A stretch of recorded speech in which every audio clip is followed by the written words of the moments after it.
Assalamu alaikum, dear viewers. I hope this message finds you well today. Welcome to the Path of Peace. Today, I would like to begin by posing an important question. When you hear the term Muslim woman, what image comes to mind? For many in Europe and beyond, the portrayal is often one of a woman hidden beneath a veil, characterized as silent, lacking freedom, and devoid of choices. Unfortunately, such stereotypes have been perpetuated through media portrayals, literature, and educational systems, contributing to a widespread misunderstanding of the role of women in Islam. However, this narrative fails to capture the truth.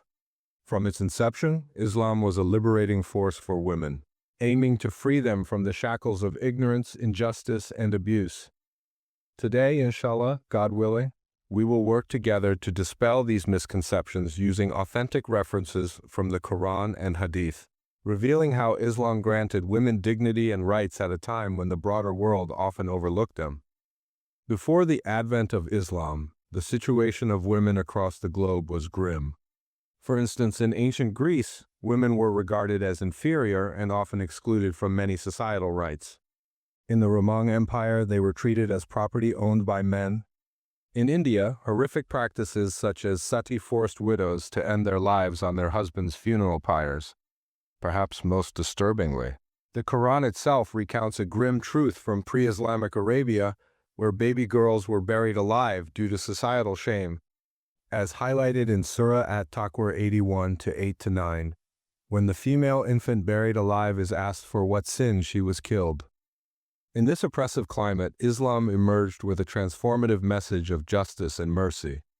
Our beloved Prophet Muhammad, peace and blessings be upon him, stated, "The most perfect of believers in faith are those who are best in character, and the best of you are those who are best to their women." Sunan al-Tirmidhi. This profound statement alone dismantles the myth that Islam undermines women and their value. Let us delve into some of the common areas of misunderstanding regarding women's rights in Islam. 1. Education for women. A prevalent notion in Europe suggests that Muslim women are denied access to education. In stark contrast, Islam mandates education as an essential duty for both men and women. The Prophet articulated, "Seeking knowledge is obligatory upon every Muslim." Sunan ibn Majah. The term Muslim here is inclusive, encompassing both genders. Historical accounts affirm this principle. Aisha, may Allah be pleased with her, the Prophet's wife, stood as one of the most influential scholars in Islamic history. She transmitted over 2,000 hadith, educating countless companions and becoming a fundamental reference in Islamic jurisprudence. Scholars like Imam Zuri would say, if we had any question we could not resolve, we would ask Aisha. This illustrates that one of the foremost authorities in Islam was a woman.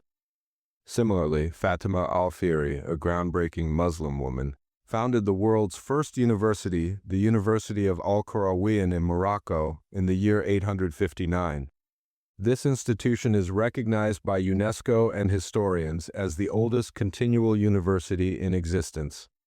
While Europe was still grappling with the question of women's very existence, a Muslim woman was establishing a renowned center of learning accessible to both men and women. 2. Marriage and consent. Another misconception is the idea that Muslim women are coerced into marriage. In reality, Islam vehemently prohibits forced marriages. The Prophet conveyed clearly, "A previously married woman has more right to her person than her guardian, and a virgin's consent must be sought." Sahih Muslim. This hadith makes two crucial points clear. 1. No marriage is valid without the woman's consent. 2. Women possess the right to choose their life partners. The story of Kansa bint Kadam, may Allah be pleased with her, serves as an exemplary case. She was compelled into a marriage she despised, and upon seeking the guidance of the Prophet, he annulled the marriage, granting her complete autonomy over her choices. Sahih al-Bukhari. This was revolutionary, especially considering that even in Europe, arranged and forced marriages were commonplace until the 19th century. Islam granted women this right over 1,400 years ago. 3. Economic and social rights. It is often claimed that Muslim women depend on their male counterparts, lacking financial power. However, Islamic principles afford women financial rights that were unprecedented in history. The Quran states, "For men is a share of what they earned, and for women is a share of what they earned." Surah An-Nisa 4:32. This indicates that a woman is entitled to own property, generate income, and manage her financial resources without any obligation to share them. Moreover, inheritance is an established right for women in Islam. For men is a share of what parents and close relatives leave, and for women is a share of what parents and close relatives leave, be it little or much, an obligatory share. Surah An-Nisa 4-7. A significant and liberating aspect of this right is that, even if a woman earns an income, there is no expectation for her to contribute to household expenses. This responsibility falls solely on the husband. If she chooses to contribute out of goodwill, that is entirely within her prerogative. In contrast, many modern societies require both partners to work to financially survive. Islam prioritizes women's security while affording them complete financial independence. 4. The hijab misunderstood. The hijab is perhaps one of the most contentious topics today. Many perceive it as a form of oppression. Yet in Islam, hijab symbolizes dignity, modesty, and liberation from objectification. Allah commands, "O Prophet, tell your wives, your daughters, and the believing women to draw their outer garments over themselves. That is more suitable so that they may be recognized and not abused." Surah Al-Ahzab 33-59. The wisdom behind hijab lies in its ability to protect women from being reduced to mere objects of appearance. In today's world, women face immense pressure from fashion and media to conform to specific ideals. Islam, through hijab, liberates women from these societal pressures. The hijab should not be misconstrued as a cage. Rather, it serves as a shield. Importantly, wearing the hijab does not necessitate isolation. Throughout history, women who don the hijab have been scholars, educators, entrepreneurs, and even warriors who defended their communities. 5. Spiritual equality. Islam does not elevate one gender above another in the eyes of Allah. The Quran clearly states, "Indeed, the Muslim men and Muslim women, the believing men and believing women, the obedient men and obedient women, Allah has prepared for them forgiveness and a great reward." Surah Al-Ahzab 33-35. This passage emphasizes the equality of men and women in faith and the afterlife, with the crucial condition being taqwa, awareness of Allah, not gender. The Prophet emphasized further, "Women are the twin halves of men." Sunan Abu Dawud.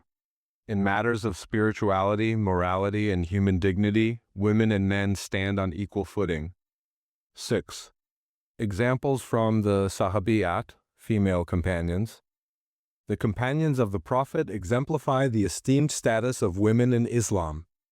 Khadijah, may Allah be pleased with her, a prosperous businesswoman who was the first to embrace Islam and supported the Prophet during the early years of his mission.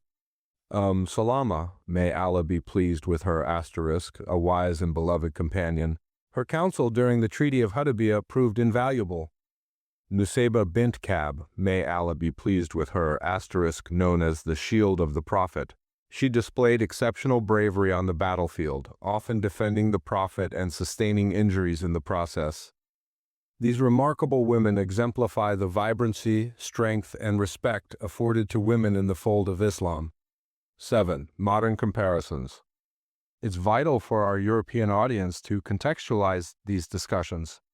Many rights women enjoy today, such as inheritance, consent in marriage, financial independence, and education, were firmly established by Islam 1,400 years ago. In contrast, it wasn't until the 19th century that women in Europe gained inheritance rights, and the right to vote only came in the 20th century. Thus, when posed with the question, "Does Islam oppress women?" we must clarify unequivocally, no. Islam is the religion that elevated women long before such ideas were embraced by the world at large. What is often witnessed today in certain Muslim contexts, such as child marriage, Lack of education or domestic violence represents cultural practices, misinterpretation of faith, or sheer ignorance, rather than authentic Islamic teachings. In conclusion, Islam came as a sanctuary for humanity, and women were among its most profound beneficiaries. The Quran and Hadith consistently affirm that women are to be honored, respected, and provided with rights as daughters, sisters, wives, and mothers. Our beloved Prophet declared, "Paradise lies at the feet of mothers." Sunan an-Nasai. Can a religion that places such immense value on mothers ever be accused of oppressing women? Dear viewers, understand that Islam does not oppress women. It honors them. Any oppression arises from people and cultural practices, not from the essence of the religion itself. To stay connected with more enriching Islamic content, don't forget to subscribe to our channel and hit the bell icon. Your support through likes, shares, and comments plays a vital role in helping us spread this important message. Thank you.